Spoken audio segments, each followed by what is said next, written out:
Donc ce sont des contributions au fondement de la théorie de la signification des énoncés. En sémantique, la signification du locuteur est réduite à la signification de l'énoncé.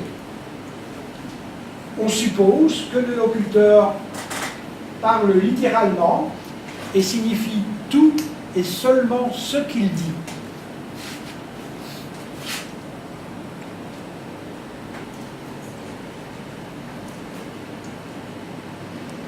Selon la théorie des actes de discours, les unités premières de signification et de communication, dans l'usage et la compréhension du langage, ne sont pas des propositions isolées avec des conditions de vérité, mais plutôt des actes illocutoires qui ont des conditions de félicité.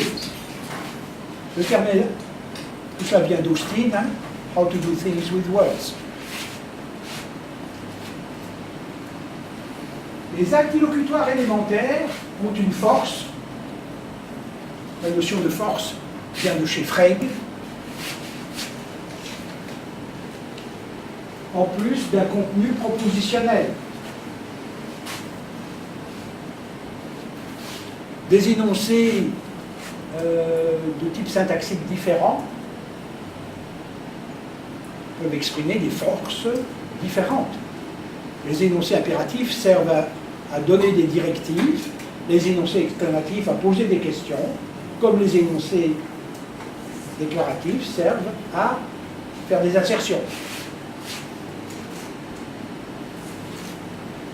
Les actes illocutoires, par nature, sont intrinsèquement intentionnels. Leur réalisation exige une tentative verbale. Elles ont des conditions de succès et de satisfaction.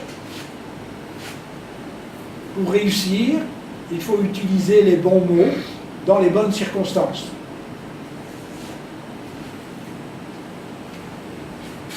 Alors en général, le locuteur qui accomplit un acte illocutoire établit une correspondance entre les mots et les choses, entre ses idées et les choses. Et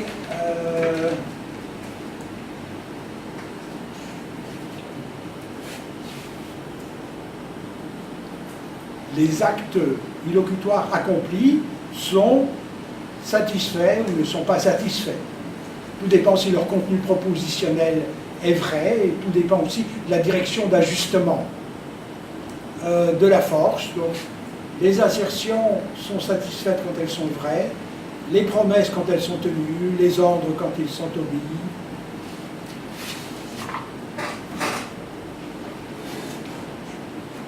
Dans la tripartition de la sémiotique de Morris,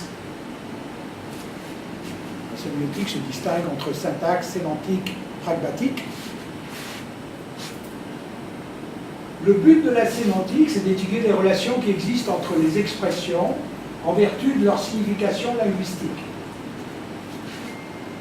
Donc, la sémantique peut seulement analyser la signification des énonciations littérales. Dans chaque interprétation sémantique, la signification du locuteur en un contexte d'emploi d'une langue naturelle est réduite à la signification de l'énoncé qu'il utilise dans ce contexte. Selon la convention de littéralité de la sémantique générale des actes de discours, le locuteur qui utilise un énoncé en un contexte tente de réaliser l'acte illocutoire exprimé par cet énoncé dans ce contexte, quand cet acte illocutoire littéral est alors performable. Autrement, il ne signifie rien.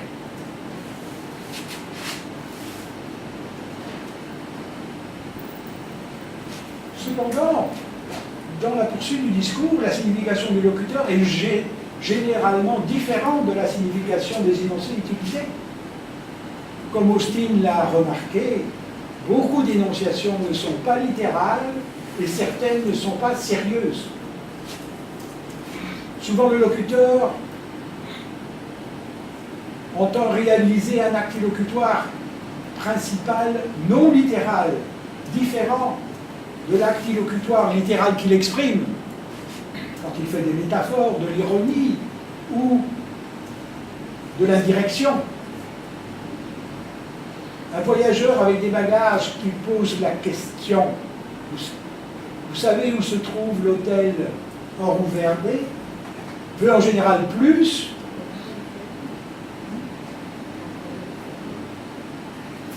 que poser la question. Il veut demander indirectement à l'interlocuteur qu'il lui dise où se trouve cet hôtel.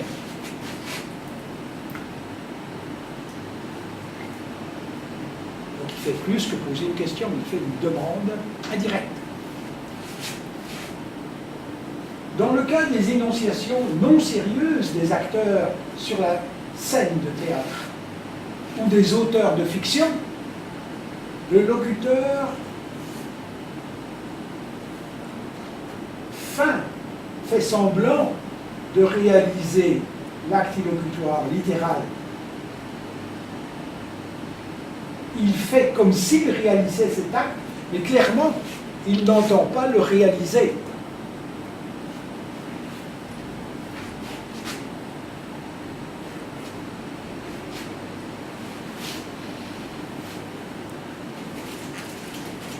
Parfois, le locuteur veut aussi réaliser un acte illocutoire secondaire non littéral, en plus de l'acte illocutoire principal, comme dans le cas des implicatures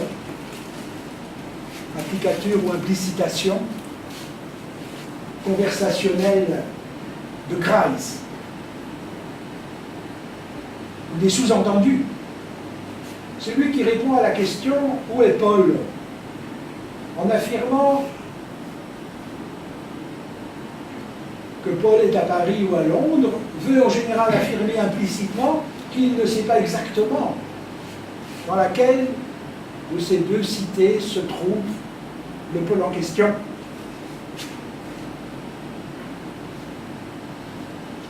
La capacité de vouloir dire autre chose que ce que l'on dit fait partie de notre compétence linguistique et elle excède notre capacité de parler littéralement.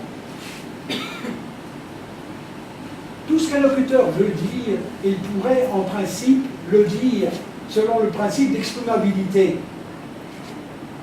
Cependant, la réciproque n'est pas vraie. Une des conséquences du principe de rationalité minimale du locuteur, c'est qu'il est impossible d'utiliser littéralement des énoncés illocutoirement incohérents qui expriment des actes illocutoires imperformables. Parce que quand un acte illocutoire est imperformable, on le sait a priori en vertu de la compétence. On le sait, l'interlocuteur le sait également. Alors celui qui dit « je ne suis pas identique à moi-même aujourd'hui », ou bien il ne comprend pas ce qu'il dit, ou alors il entend faire une autre assertion que l'assertion littérale. Par exemple, il entend affirmer qu'il ne se sent pas aujourd'hui comme il est d'habitude.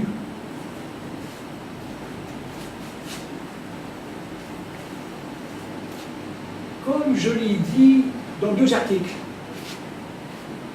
Non-Literal Speech Acts and Conversational Maxims et Formal Pragmatique sur Non-Literal Meaning dans Linguistische Berichte, le but propre de la pragmatique dans en sémiotique, c'est de développer une théorie générale de la signification du locuteur, capable d'interpréter systématiquement les énonciations non littérales et les énonciations non sérieuses. Parce que quand on fait semblant d'accomplir l'acte illocutoire littéral, on entend en accomplir un autre non littéral.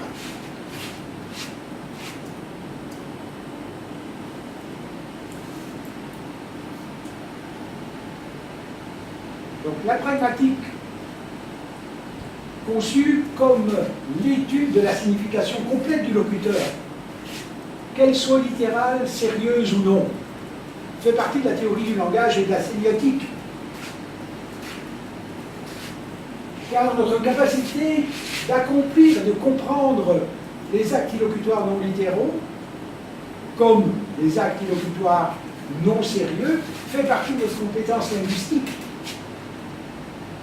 Sans cette capacité, on ne pourrait pas utiliser pleinement le langage et communiquer.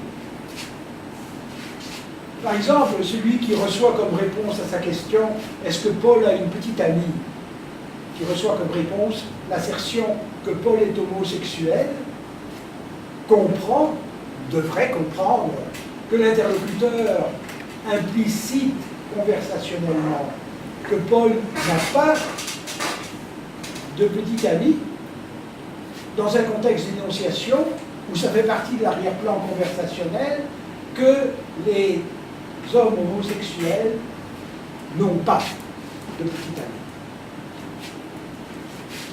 Exemple de Grice. Notre capacité de comprendre l'assertion non littérale secondaire dépasse manifestement notre capacité de comprendre la signification de l'énoncé utilisé dans le contexte de cette énonciation. Pour développer une théorie de la signification non littérale du locuteur, la pragmatique doit répondre à des questions fondamentales, comme comment est-ce que le locuteur réussit à faire comprendre à l'interlocuteur que ce qu'il signifie n'est pas ce qu'il dit dans le contexte de l'énonciation.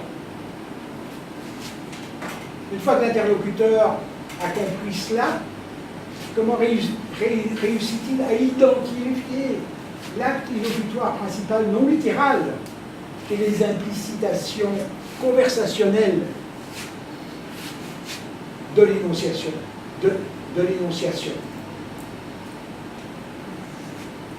Jusqu'à présent, il y a eu peu de progrès dans le développement d'une pragmatique formelle. Grice, dans Logic and Conversation, suivi plus tard par Searle dans Expression and Meaning, Bach et Harnisch, Recanati, Marcelo Gascal, et d'autres, comme moi dans les deux articles que j'ai lus, ont fait des observations importantes sur la signification non littérale du locuteur en exploitant l'idée que l'usage du langage est régi par des maximes conversationnelles.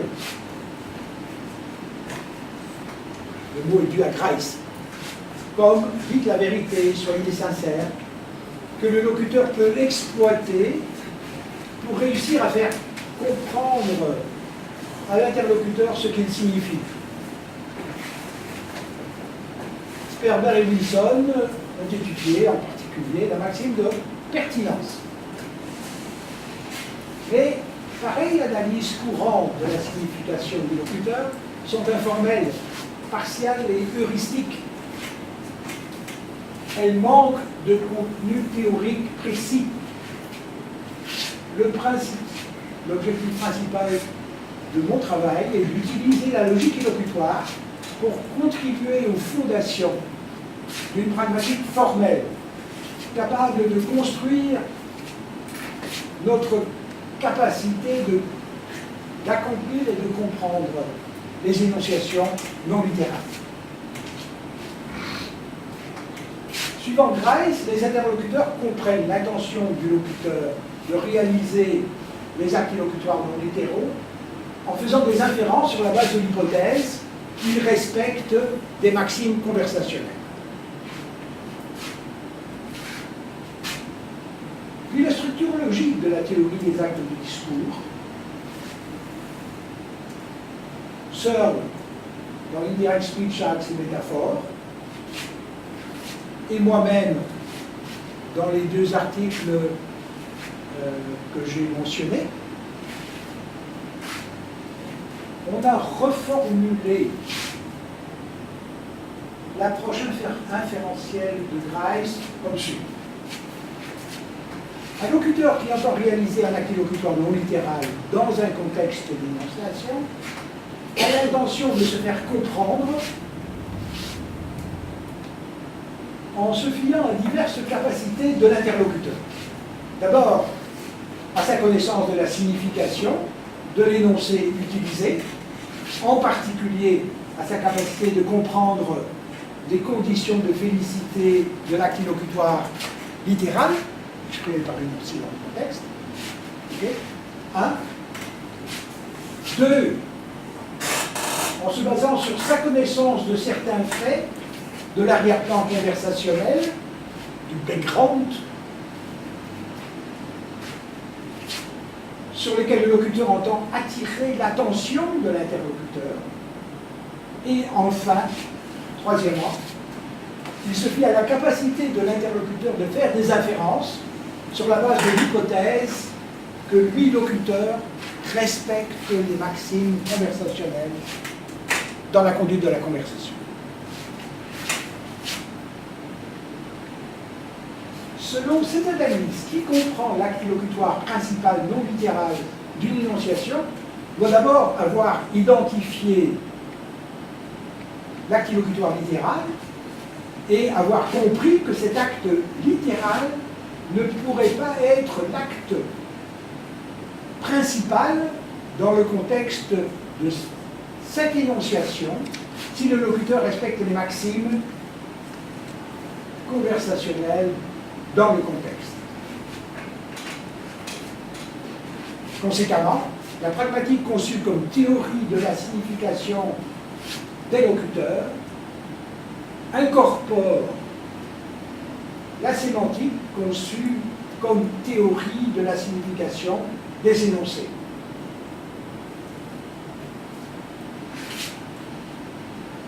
Et pour analyser pleinement la signification des énonciations non littérales, la pragmatique a besoin, en plus de la sémantique, de recourir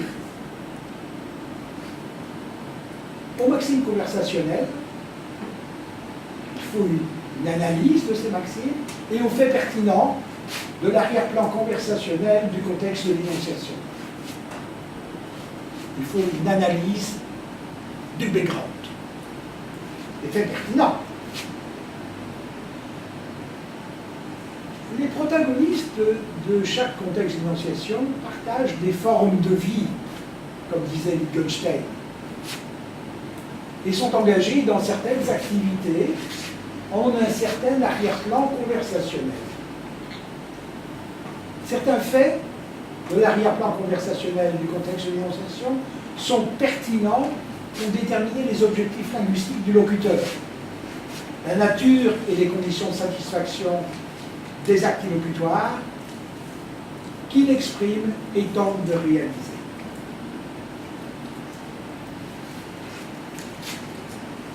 Comme ça, on l'a observé dans le background of meaning.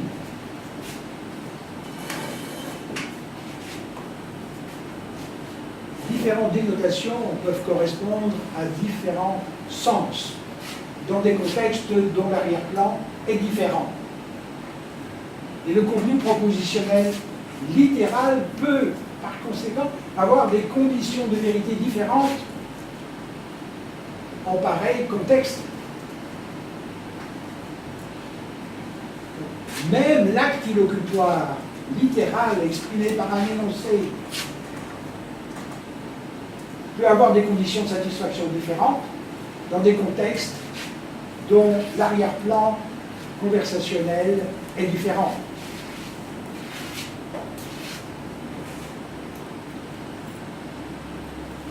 Considérer une énonciation littérale de l'énoncé impératif qu'un père donne à son fils, là, va couper l'herbe. Ça va? Tout dépend des formes de vie et des objectifs des protagonistes. S'il s'agit d'embellir la pelouse pour la rendre aussi belle que celle du voisin, l'enfant peut obéir à son père en utilisant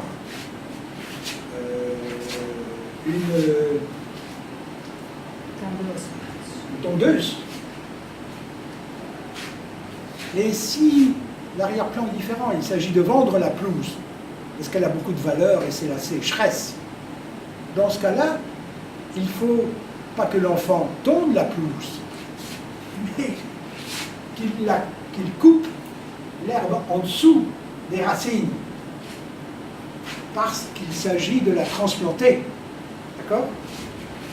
Donc, les conditions de vérité du contenu propositionnel peuvent varier dans des contextes avec des arrière-plans différents. A fortiori, dans le cas des énonciations non littérales. Je ferai d'abord quelques observations sur la signification des énoncés et des actes illocutoires.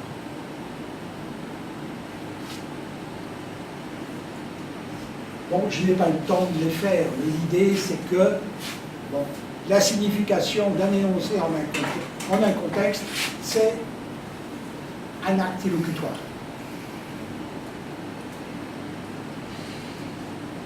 Alors, il y a l'acte illocutoire exprimé,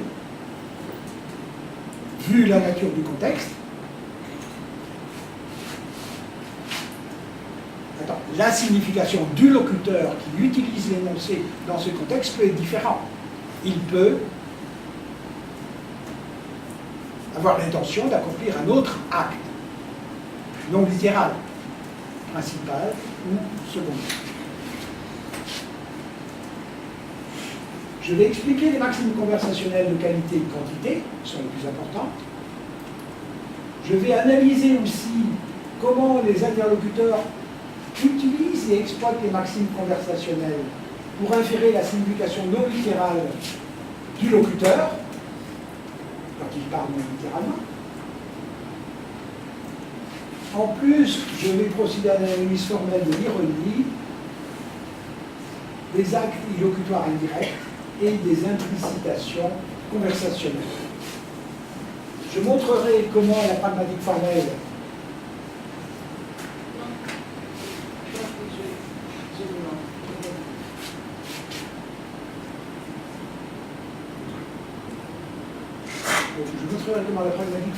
peut construire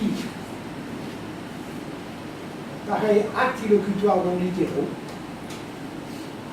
J'expliquerai aussi pourquoi ces actes illocutoires non littéraux sont toujours annulables, même s'ils ne sont pas détachables.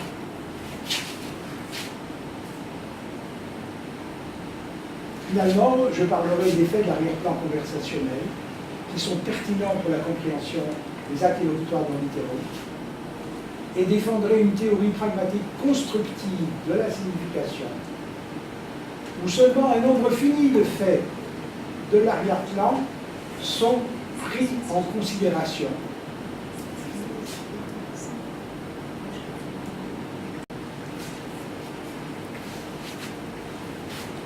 Bon, il est clair que je n'aurai pas le temps de faire tout ça. Mais ceux qui sont intéressés pourront lire l'article. Parce que je pense que c'est plus important de manger à temps que d'écouter ma conférence. Et que de toute façon, quand on a le ventre creux, la tête ne fonctionne plus bien. Tu devrais quand même demander aux gens ce qu'ils en pensent. Je présume. Bon, maxime conversationnel. Les actes de discours non littéraux ont deux propriétés importantes.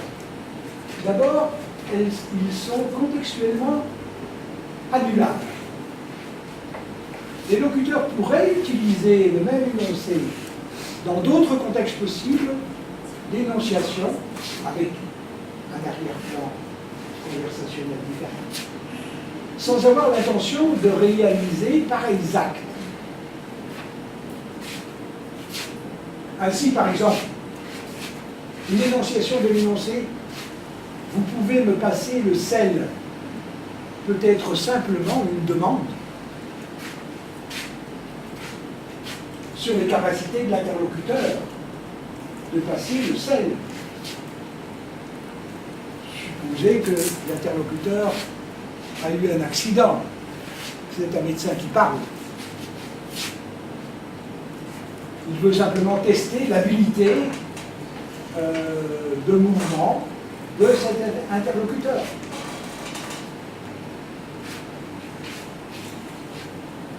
Vous pouvez demander à quelqu'un est-ce que vous êtes libre ce soir, sans vouloir indirectement l'inviter à sortir le même soir, simplement pour savoir si oui ou non il est libre. Donc les actes illocutoires non littéraux peuvent même être explicitement cancélables. On peut dire à quelqu'un êtes-vous libre ce soir? Je ne veux pas vous inviter à sortir, je veux simplement savoir ce que vous faites. Deuxièmement, les actes illocutoires non littéraux sont aussi, en général, pas détachables. Si le locuteur avait utilisé un autre énoncé, exprimant le même acte illocutoire dans le même contexte, il aurait également voulu les accomplir.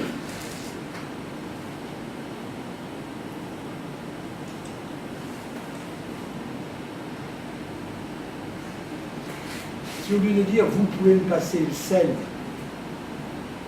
vous dites êtes-vous capable de me passer le sel, vous demandez indirectement du sel dans une situation au restaurant où il est clair que vous en avez besoin. D'un point de vue théorique, ces deux propriétés des actes non littéraux sont importants pour la pragmatique formelle.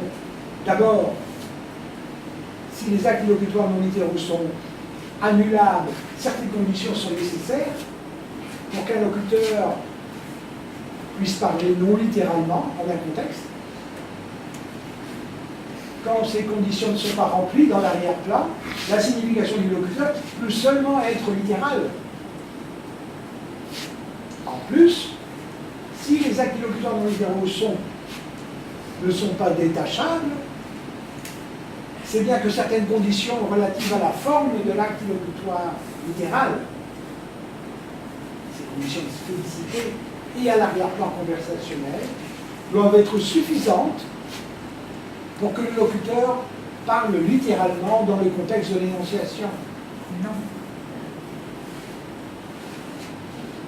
Quand ces conditions ne sont pas remplies, dans l'arrière-plan conversationnel, la signification du locuteur ne peut pas être entièrement... Quand ces conditions sont remplies dans l'arrière-plan conversationnel, la signification du locuteur ne peut être entièrement littérale. Le premier objectif de la pragmatique est d'établir ces conditions nécessaires et suffisantes de signification non littérale. Logique de conversation de Grace. Dans l'approche de Grace, toute conversation est régie par un principe de coopération. Les interlocuteurs doivent respecter certaines maximes conversationnelles s'ils veulent poursuivre avec succès une conversation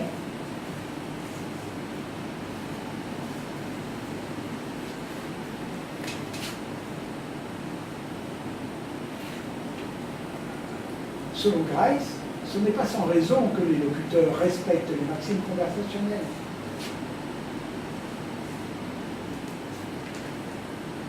Ils sont rationnels. C'est rationnel de respecter ces maximes. Grace distingue différents types de maximes selon les catégories de Kant, de qualité, quantité, manière et relation. Maxime de qualité. Dites le vrai. Ne dites pas ce que vous croyez être faux. Ayez de l'évidence pour ce que vous dites. Maxime de quantité. Soyez aussi informatif que nécessaire. Ne soyez pas plus informatif qu'il ne le faut. Maxime de manière, soyez perspicace, évitez l'obscurité, évitez l'ambiguïté, soyez bref et ordonné. Et enfin, la maxime de relation, c'est soyez pertinent. Malheureusement, les maximes conversationnelles de Grice sont assez vagues. Leur formulation manque de contenu théorique. Qui plus est, Grice tend à considérer l'échange d'informations comme l'objectif unique de la conversation.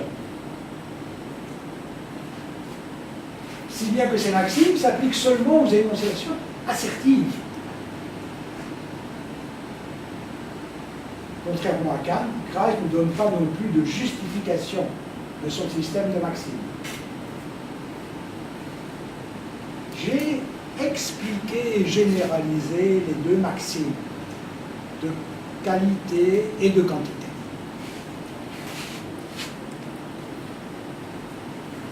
Grâce à l'appareil conceptuel de la logique et l'Augustin. Maxime de qualité. D'un point de vue logique, un acte illocutoire est de qualité parfaite si et seulement si il est entièrement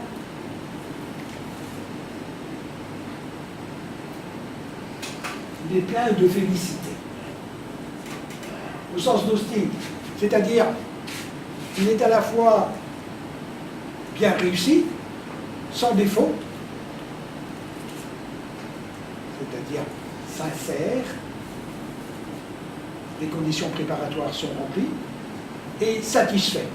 Il y a une correspondance entre les mots et les choses selon la direction d'ajustement de la phrase.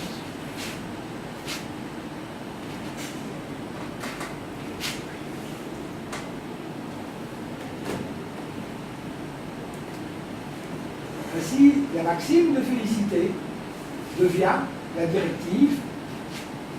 Faites en sorte que votre acte illocutoire que vous tentez soit plein de félicité dans le contexte de l'énonciation. Il existe en logique illocutoire une définition inductive des conditions de succès, de réalisation sans défaut et de satisfaction des actes illocutoires. Le nouveau principe est donc à la fois une explication et au sens du Carnot, et une généralisation de la maxime de qualité de Grice. Elle est valide pour tous les types d'énonciations, et pas seulement pour les énonciations assertives. Ainsi, il y a une maxime, une sous-maxime de qualité pour les commandements. Faites en sorte que votre commandement soit une tentative bien réussie de faire agir l'interlocuteur, qu'il soit un commandement que vous voulez, qu'il obéisse et auquel il est capable d'obéir et éventuellement qu'il obéira, auquel il obéira. Semblablement, il existe une sous-maxime de qualité pour les assertions. Faites en sorte que votre assertion soit vraie, représente comment les choses sont dans le monde, qu'elle soit une assertion soutenue par de l'évidence, sincère que vous croyez, et vraie. Dans cette approche, la formulation de Grice de la maxime de qualité, c'est juste le cas particulier pour les assertions. Et ça marche pour tout. Pour respecter la maxime de qualité, les locuteurs doivent sélectionner de façon appropriée la force, aussi bien que le contenu propositionnel de l'acte illocutoire tenté. Supposez que vous voulez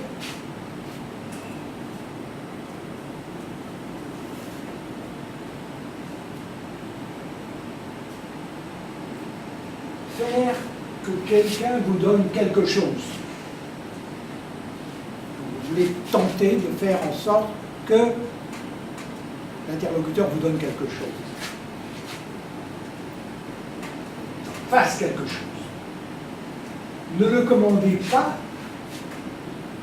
si vous n'êtes pas en position d'autorité. Pareille force directive serait inappropriée. Une condition préparatoire d'un commandement, c'est que le locuteur est en position d'autorité. Vous devriez plutôt faire une demande si tout dépend de sa bonne volonté. Qui plus est,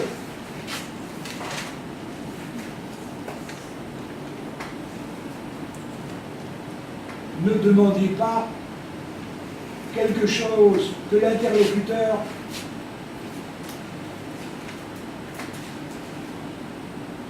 ne voudrait ou ne pourrait pas faire. Une demande exagérée deviendrait insatisfaite. Comme Grice l'a signalé, les locuteurs peuvent tranquillement et inostensiblement violer une maxime, comme la maxime de qualité, sans signifier pour autant réaliser un acte locutoire non littéral, primaire. Nous pouvons certes mentir, faire des assertions, faire des promesses que nous n'avons pas l'intention de tenir. En pareil cas, le locuteur ne veut pas que l'interlocuteur ait conscience de la violation de la maxime. Il veut l'induire en erreur. Mais quand l'arrière-plan conversationnel est tel que l'acte illocutoire littéral est de toute évidence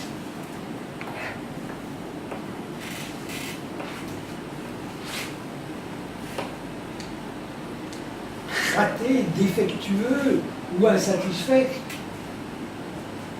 vu l'arrière-plan conversationnel, le locuteur, le plus fréquemment, n'entend pas réaliser l'acte illocutoire littéral. Il sait que l'interlocuteur sait cela également. Il tente plutôt de réaliser un autre acte illocutoire principal dont les conditions de félicité sont compatibles avec le contexte.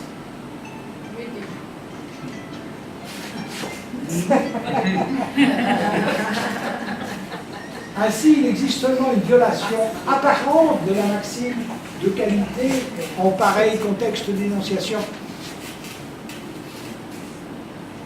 Supposons qu'un locuteur dise « Robert est sobre » dans un contexte où le Robert en question est en train de tituber et, de toute évidence, ivre-mort. Ce locuteur est en train d'exploiter la maxime de qualité. Il se fie au fait que son assertion littérale est manifestement fausse pour affirmer ironiquement le contraire de ce qu'il dit. Il entend affirmer qu'il est ivre. Et son acte illocutoire ironique, lui, est plein de félicité. Ainsi, il respecte bien la maxime de qualité dans ce contexte. Les cas délibérés de violation de maxime de qualité sans aucune raison sont extrêmement rares. Le plus fréquemment, les locuteurs qui délibérément violent les maximes conversationnelles dans une conversation sont ceux qui veulent arrêter de parler avec les autres.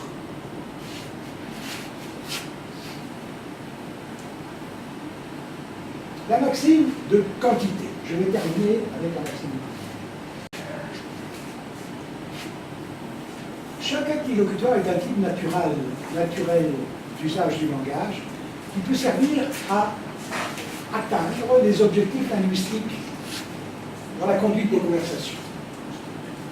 D'un point de vue logique, un acte illocutoire est de parfaite quantité dans un contexte d'énonciation, si et seulement si il est aussi fort que nécessaire pour atteindre les objectifs linguistiques courants du locuteur du contexte.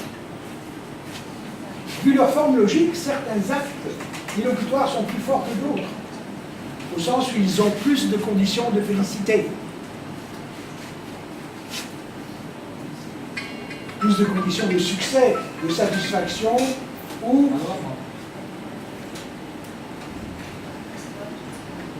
de conditions préparatoires et de sincérité. Ainsi, une supplication à un interlocuteur pour qu'il épargne la vie de tous les enfants est plus forte qu'une simple demande qu'il épargne la vie de personne.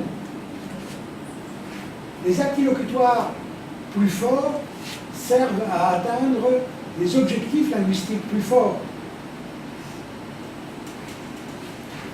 Un locuteur qui voudrait supplier à l'interlocuteur pour qu'il épargne la vie de tous les enfants, mais qui simplement lui demanderait qu'il sauve la vie de personne, ne réaliserait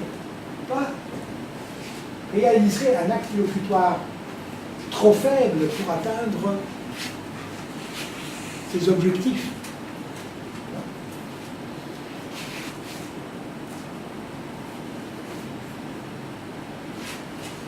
La maxime de quantité est ainsi généralisée.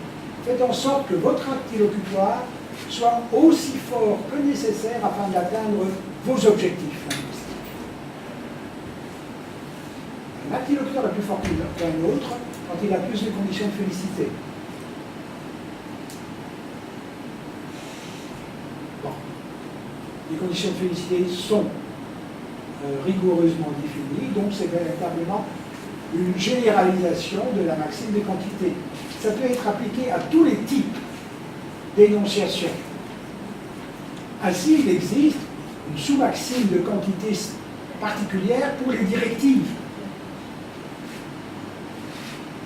Faites en sorte que votre directive soit aussi forte que nécessaire.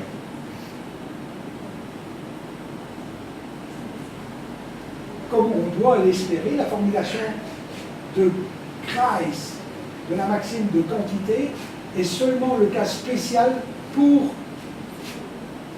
les énonciations assertives dans un discours informatif.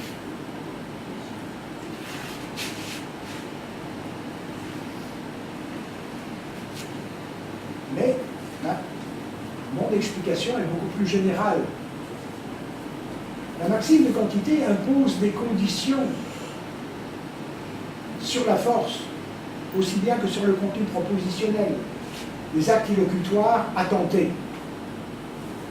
Ainsi, votre directive ne devrait pas être trop forte. Si vous voulez seulement demander à quelqu'un un verre de vin rouge, ne l'implorez pas, votre directive aurait une force trop forte. Et ne demandez pas plus que ce que vous voulez. Ne demandez pas la bouteille entière si vous voulez seulement un verre. D'un autre côté, votre directive ne devrait pas être trop faible. Si vous voulez vraiment que l'interlocuteur agisse et que vous avez une position d'autorité sur lui, ne lui dites pas seulement qu'il le fasse. Votre force directive serait trop faible. Mais donnez-lui un ordre ou un commandement. En outre, si vous voulez qu'il vous donne du vin rouge, ne demandez pas seulement qu'il vous donne du vin. Comme Grace l'a signalé, un locuteur peut faire face à un conflit entre deux maximes. il peut être incapable de respecter totalement au même moment les maximes de qualité et de quantité. Par exemple, vous pourriez réellement vouloir demander la bouteille entière de vin et refuser de le faire, de faire pareille demande, violation de la maxime de quantité, parce que vous savez qu'elle ne serait pas accordée. Maxime de qualité. Parfois, il y a un conflit entre les maximes. Les maximes conversationnelles de qualité et de quantité concernent la forme logique des actes locutoires. Elles ne sont pas relatives à une culture humaine particulière, comme Keenan l'a dit. Au contraire, ces deux maximes sont des universaux pragmatiques de l'usage du langage. Comme Grice l'a dit, elles suivent de l'hypothèse que les locuteurs sont rationnels dans l'usage du langage. Un acte illocutoire est un moyen d'atteindre une fin linguistique.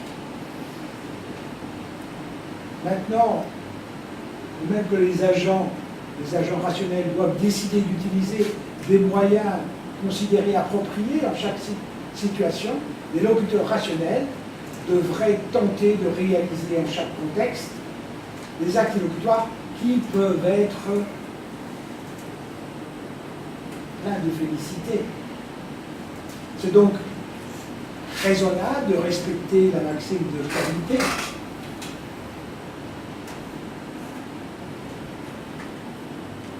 Qui plus est,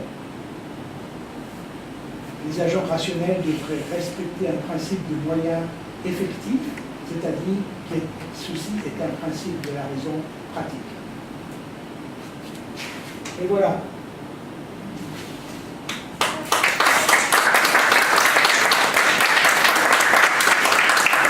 Nós agradecemos ao professor Daniel Vanderbeck e agora esse momento para a interlocução. Certo? Vou enviar o artigo às pessoas que são interessadas. Ok, só tenha o tempo de dizer. E assim, Daniel, passando a experiência, o e-mail de todo mundo e a gente manda. Tá certo? Só lembrando, né, que houve uma testagem na mudança de um editor para outro. Vocês observaram que houve uma série de sinais que não foram lidos nesse outro editor. Um problema de conversão de editores à hora de fazer a projeção. Vou enviar o artigo em inglês, porque a tradução portuguesa não é ainda terminada.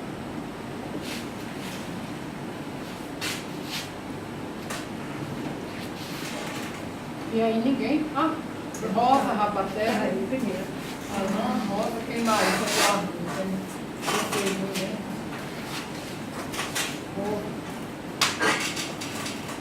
Quem começa? Você. C'est moi qui commence. Bon, en vous entendant, j'ai regretté de ne pas présenter un texte que j'avais proposé de présenter. Ça aurait été une bonne base de discussion. J'avais proposé à ça d'abord de proposer un texte sur les lapsus, une analyse sur les lapsus. Ça aurait été intéressant. Hein. Bon, je pensais à des travaux, j'aimerais bien connaître ce que vous dites sur l'ironie. Moi, j'ai écrit aussi des textes sur l'ironie et sur l'humour. Je pense que ça pose des questions absolument fondamentales sur le fond sémantique de la représentation, sémantique de la signification. En vous entendant, moi j'ai une approche énonciative, une pragma énonciative. Dans ce genre de choses, je me demande, moi personnellement, je n'ai pas besoin de l'opposition littérale, non littérale. Je propose plutôt une opposition explicite et implicite. Vous allez me dire, c'est peut-être la même chose, mais ce n'est pas exactement la même chose, parce que ce qui est explicite peut être littéral, peut être figuré, peut être sérieux, peut être monophonique, peut être polyphonique, et on peut dire autant que ce qui est implicite peut être sérieux, littéral, figuré, monophonique. Donc, moi, je fais fonctionner cette distinction implicite-explicite d'abord, mais pas littéral-non-littéral, parce que je la conteste, comme un certain nombre de sémanticiens qui travaillent sur le sens, type Calvo, etc., contestent cette idée qui a un sens littéral. Et ensuite, effectivement, dans ce que vous avez dit, il y a quelque chose qui m'intéresse beaucoup, c'est l'idée d'approprier les mots. Ça me semble absolument fondamental. Et puis l'idée aussi de dénonciation feinte. Mais alors là, feinte, ça peut vouloir dire beaucoup de choses. Ça peut vouloir dire, c'est surtout quand on travaille sur les jeux de mots, c'est formidable, parce que ça condense tous les problèmes de la sémantique, à mon avis, mais ça peut vouloir dire fictionnel, fictif, ce qui n'est pas exactement la même chose, fictif et fictionnel. Hein, on peut faire des assertions feintes, non sérieuses dans la fiction, mais on peut faire des assertions objectives, hypothétiques, etc., qui sont fictives mais pas fictionnelles. Et puis il peut y avoir des assertions ludiques. Et la dimension ludique, elle est importante. Moi, par exemple, quand je travaille sur les lapsus, sur les jeux de mots, ça me semble être une dimension fondamentale. Mais en tout cas, ce que je voudrais dire, c'est que il me semble que quand vous accordez de l'importance à la dimension littérale, non littérale, ça repose sur vraiment une conception fondamentale que le sens, il est dans l'énoncé, il est dans les mots. Et que, j'ai peut-être mal compris, mais ce que je crois, c'est que le sens, il est là, mais aussi en plus dans l'adéquation à la situation, son propriété, c'est ce que j'appelle la propriété, la distance par rapport à ce qui est attendu, etc. Enfin, vous voyez, là, il me semble qu'il y aurait... J'aurais bien aimé lire, mais peut-être vous allez m'envoyer ce que vous avez écrit sur implicite, etc., sur l'ironie, et moi je vous enverrai ce que j'ai écrit sur ironie, lapsus, etc., parce que ça condense vraiment plein de problèmes épistémologiques qui sont importants. Mais est-ce que vous seriez d'accord avec cette idée, vraiment, est-ce que vous avez besoin de littéral, non littéral, ou est-ce que ça peut être remplacé par implicite, explicite et appropriété? Non, moi je reste à une signification, distinction entre littéral et non littéral. Et pour moi, la distinction avec implicite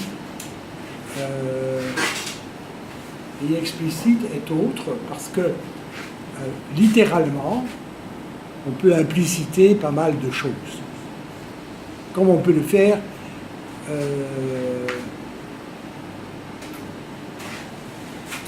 non littéralement. Mais l'idée de l'approche, c'est l'idée de Grice et de Searle, qu'il ne faut pas multiplier les significations sans nécessité. Alors par exemple, vous avez beaucoup d'énoncés différents, de types différents. Passez-moi le sel, vous pouvez me passer le sel. Est-ce que vous pouvez me passer le sel? Vous êtes capable de me passer le sel? Certains disent, bon, ces trois énoncés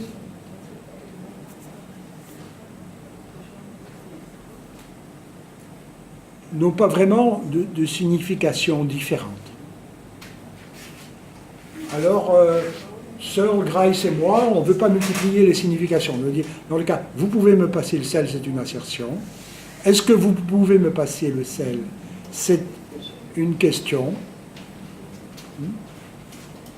S'il vous plaît, passez-moi le sel, c'est une demande. Voilà, littéralement, c'est ça. Et alors, il est clair que souvent on demande indirectement à quelqu'un de passer le sel en disant « vous pouvez me passer le sel ». Alors, Searle, Grice et moi, on dit, on exploite des maximes conversationnelles dans ce cas-là, et on part de l'acte littéral, et vu l'effet de l'arrière-plan, on arrive à comprendre que le locuteur fait une directive, fait une demande. C'est dans cette approche. Si on multiplie trop les significations, la sémantique devient impossible, de toute façon. Mais évidemment, notre approche est frégéenne, parce que les mots n'ont pas de sens isolément, c'est à l'intérieur des énoncés, et les énoncés dans des contextes. Hein, c'est dans cette approche-là qu'on va. Sinon, on pense que la sémantique est impossible. Et autrement, on peut expliquer tout ce que l'on veut, tout ce avec quoi on est d'accord. Par exemple, les demandes indirectes récurrentes. En posant des questions, on peut les expliquer avec l'appareil conceptuel.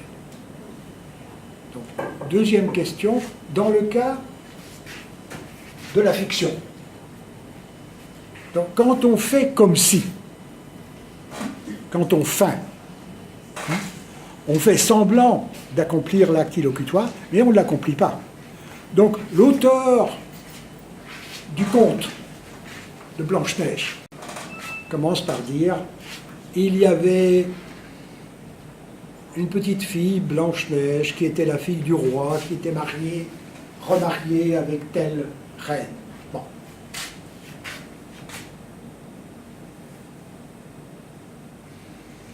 Il n'affirme pas que ça se passe dans la réalité. Bon. Alors, Lewis, il a fait un mouvement en disant « Truth in Fiction », bon, on fait une assertion que cela se passe dans le récit, qu'on est en train d'élaborer. Comme ça, on crée des personnages. Moi, je vais un peu plus loin en disant qu'on fait une déclaration. On déclare, en tant qu'auteur, que cela se passe dans son histoire. Donc, l'acte principal, il est déclaratoire, et puis le contenu propositionnel est un peu sophistiqué, parce qu'on n'affirme pas que Blanche-Neige existe, on affirme que Blanche-Neige existe dans le royaume dont on parle dans son récit. Alors, voilà l'approche de l'acte principal dans le cas de la feinte de la fiction. Maintenant, ce que les acteurs font sur la scène, c'est autre chose, évidemment. Et la dimension ludique, dont vous ne parlez pas? Écoutez, là, je dirais que la dimension ludique, c'est au niveau du discours. Il y a des plaisanteries, par exemple. Ça, ce sont des discours entiers. Alors, il faut analyser cela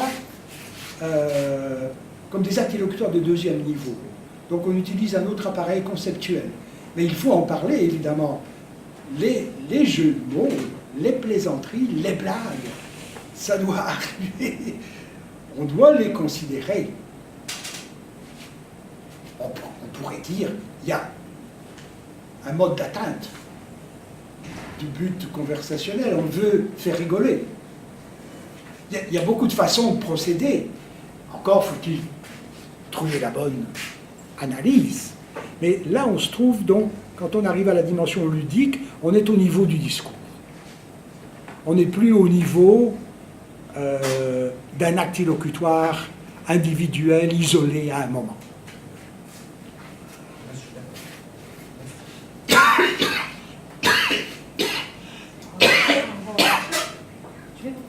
Deixa eu fazer a pergunta em português, sei qualquer, né? É a questão do formal, né?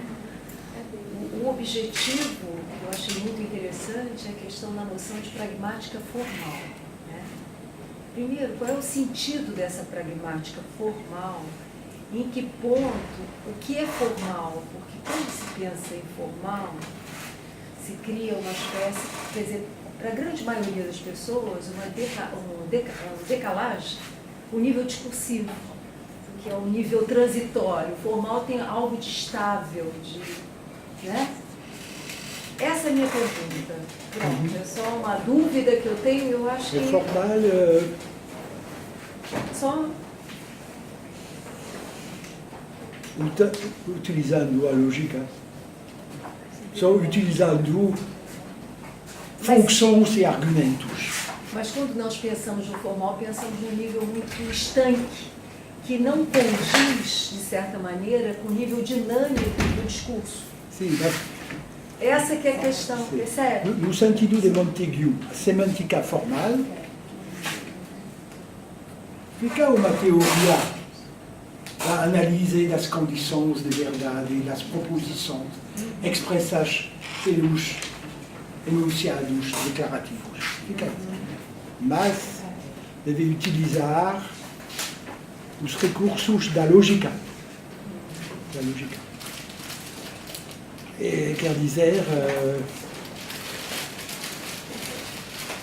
tem composição funcional das significações Estáveis. das palavras Sim, para chegar ao primeiro. às significações dos enunciados, como aquelas palavras, é formal. E pode ser complicado, mas funções, argumentos. Pode decidir que o que é importante num enunciado elementar para analisar a proposição expressar é o atributo, a propriedade expressa pelo predicado. Neste caso,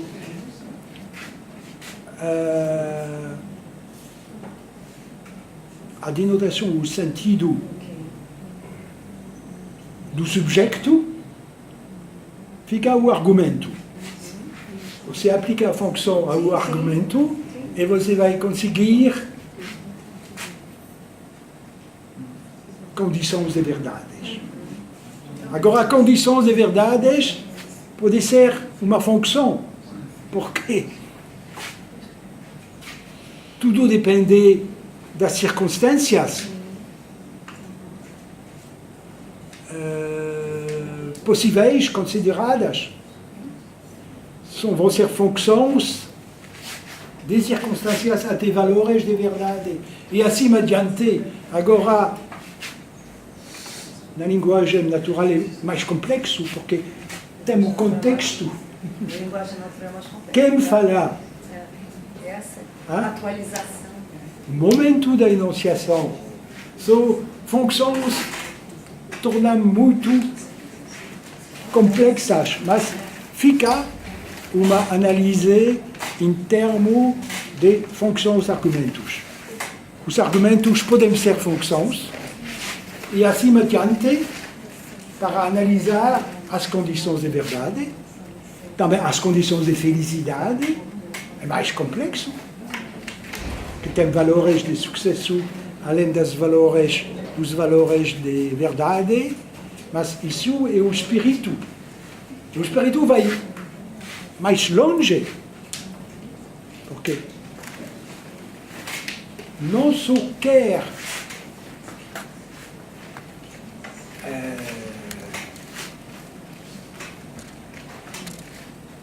determinar princípios de validade de inferência prática ou teórica, mas quer também utilizar a teoria das provas, quer axiomatizações das leis válidas. Quer axiomatizações tão completas do que possíveis. Isso é um trabalho muito sério. Montaigu nunca fez uma axiomatização das leis válidas da gramática universal dele. Nunca. Mas Daniel Gallin, em São Francisco, fez. Tem uma abordagem semântica, axiomática, deve mostrar que é válido, completo, a axiomatização é realmente um grande trabalho, mas matematicamente somos capazes de significar e de compreender o que os outros sabem. Temos uma composição funcional no nosso cérebro. Às vezes não vamos entender, não vamos compreender, porque falta alguma coisa. Não sabemos a significação daquela palavra. Não sabemos quem fala, a qual momento. Não sabemos de um fato do pano de fundo conversacional que é pertinente para entender a ironia do locutor. Acontece. Mas se sabemos tudo, podemos composicionar. É composição funcional. Porque, como na matemática. Várias variáveis.